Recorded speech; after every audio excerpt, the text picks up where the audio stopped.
निकाल लीजिए सब। अरे यार ये ब्लूटूथ कनेक्ट कोई नहीं बोल रहा, कर लो।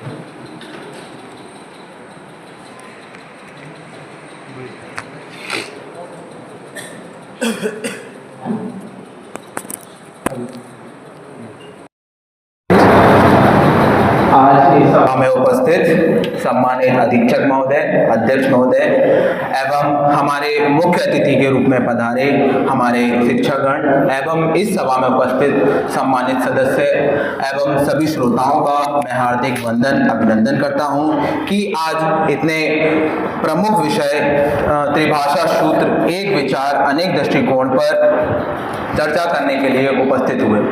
वैसे तो मैं वाणिज्य का एक छात्र हूं, तो सामान्य तौर पर जब मैंने त्रिभाषा सूत्र के बारे में सुना तो मुझे जानकर बड़ी खुशी हुई कि हमारे देश के उत्तर भारतीय राज्य एवं दक्षिण भारतीय राज्य एक दूसरे की भाषा पढ़ेंगे और एक दूसरे की संस्कृति को जानेंगे।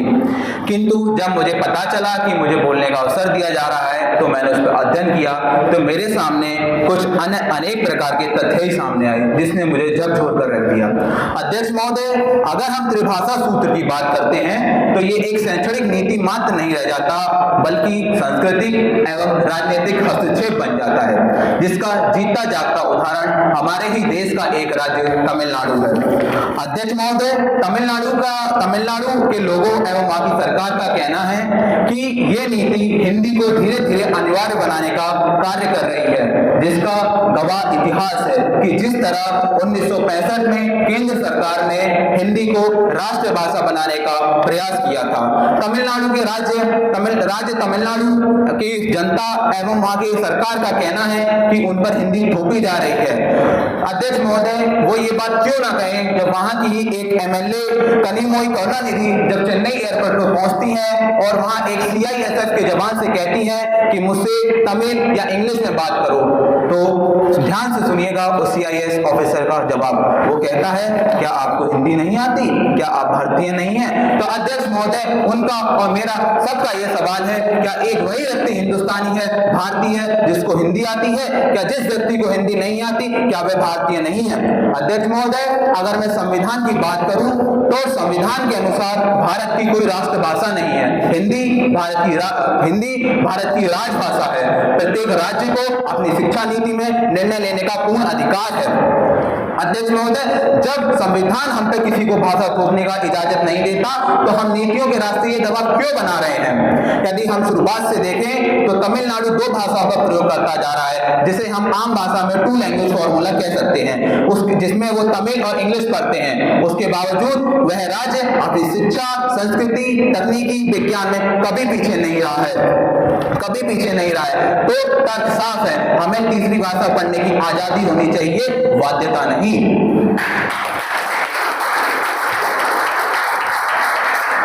अध्यक्ष महोदय, त्रिभाषा सूत्र, जैसे कि हम लोग का विषय त्रिभाषा सूत्र एक विचार अनेक दृष्टिकोण, तो हमारे लिए तमिलनाडु का भी दृष्टिकोण समान रूप से सम्माननीय होना चाहिए, जिस प्रकार हमारा आज का विषय है। अध्यक्ष महोदय, अगर मैं बात करूं राज्य तमिलनाडु की, तो तमिलनाडु एक ऐसा राज्य है जिसके पास एक सफल शिक्षा मॉडल है। इसके बावजूद उसको एसएसए के अंतर्गत एसएसए समग्र शिक्षा योजना, जिसके अंतर्गत 6 वर्ष से 12 वर्ष के बच्चों को शिक्षा का अधिकार है कि फंडिंग की जाती है, वो रोक दी जाती है। ये रोकने से आप किसका पैसा कम कर रहे हैं? उन अधिकारियों का या उन नेताओं का? नहीं अध्यक्ष महोदय, आप उन वंचित बच्चों को पढ़ाई करने से रोक रहे हैं जिनकी पढ़ाई का आधार ही यह निधि होता है। प्रस्ताव रखते समय मंत्री महोदय ने कहा कि हमारे जो महान विभूतियां रही हैं, जैसे राजा राम मोहन राय, स्वामी विवेकानंद, लाला लाजपत राय, महात्मा गांधी, यदि वो अपनी भाषाओं तक सीमित रह जाते तो कैसे भारत को स्वतंत्र करा पाते, कैसे पूरे भारत को एक करा पाते? तो मैं इस तथ्य में कहना चाहूंगा कि गांधी जी एवं स्वामी विवेकानंद जैसी विभूतियों ने इतनी भाषाएं अपनी आवश्यकता, अपने आत्मविश्वास एवं अपनी इच्छा से सीखी थी, ना कि किसी राजनीतिक शिक्षा नीति के दबाव में आकर। उनके समय पर उनके समय पर अनेक प्रकार की भाषा सीखने का वातावरण, सहयोग एवं वातावरण था, लेकिन आज के आम छात्र के पास ना तो वैसा शैक्षिक वातावरण है, ना पारिवारिक सहारा, और आप कहते हैं कि आप उनको एक से अधिक भाषाएं पढ़ाएंगे।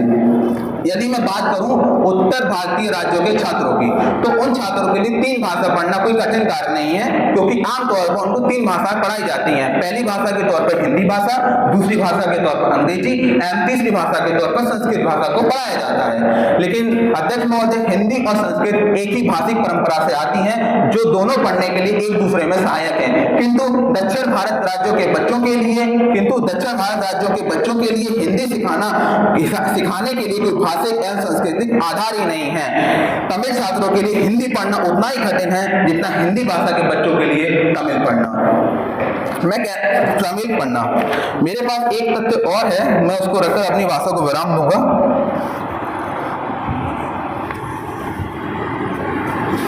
हाँ, हमारे एक पूर्व आईएएस ऑफिसर रंगराजन जी ने भी कहा है कि भाषा को जानना और शिक्षा दोनों अलग चीज हैं।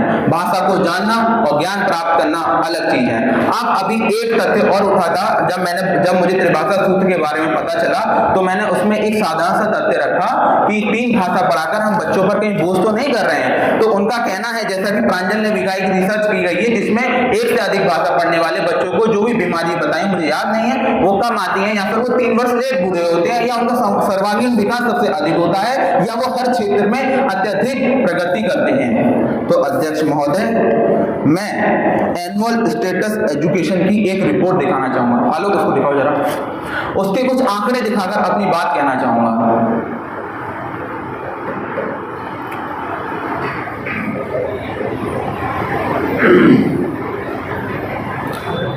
थोड़ा जूम कर दो उसको।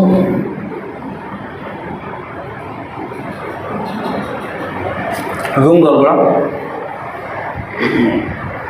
देखिए महोदय, 2000, मैंने माफ कीजिएगा चश्मा नहीं लगाया है, 2011 के आंकड़ों के अनुसार 2018 के आंकड़ों के अनुसार 49.5 बच्चे ही अपनी ही मातृभाषा में दूसरी कक्षा की किताबें ठीक से पढ़ पाते हैं, जिसमें 50% से अधिक बच्चे नहीं पढ़ पाते। थोड़ा ऊपर कीजिए। 2022 में अगर हम रिपोर्ट की बात करें तो कक्षा 3 के 20%, 20.5, माननीय अध्यक्ष महोदय माफ करूंगा, कृपया आप थोड़े आंकड़े बढ़ गए इधर से चाहिए। हाँ, इस माइक को लेकर जाओ ना, वहाँ नजदीक चले जाओ। सॉरी, बताओ। You speak from there, no problem. Yes, थोड़ा नीचे करो। हेलो, और नीचे करो। इस साइड से करो।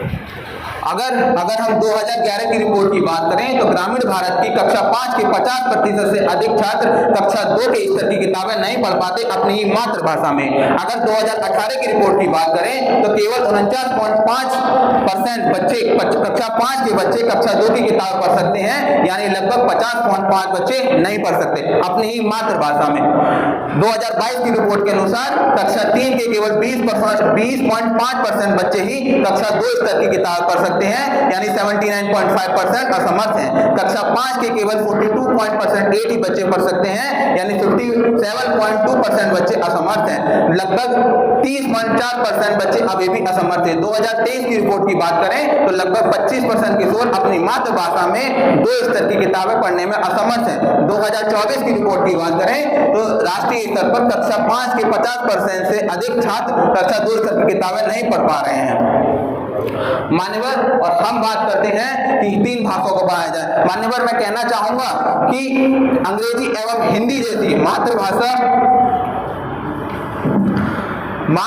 एवं अंग्रेजी जैसी आकांक्षी भाषाओं पर अधिक ध्यान देना चाहिए। बड़े खेद के साथ कहना पड़ रहा है कि हम अपनी मातृभाषा और अंग्रेजी जैसी कश्मीर से लेकर कन्याकुमारी तक बोली जाने वाली भाषाओं पर ध्यान देने के बजाय छात्रों पर तीसरी भाषा बोलने का दबाव डाल रहे हैं। धन्यवाद। आपने जो तथ्य रखे हैं शायद ही इस सभा में बैठे लोगों को मालूम होगा, और ये जबरदस्त बात थी। जो लोग ये सोचते हैं कि कोई एक ही सत्य हो सकता है, तो ये आईना है कि हर विचार के कमी और उसकी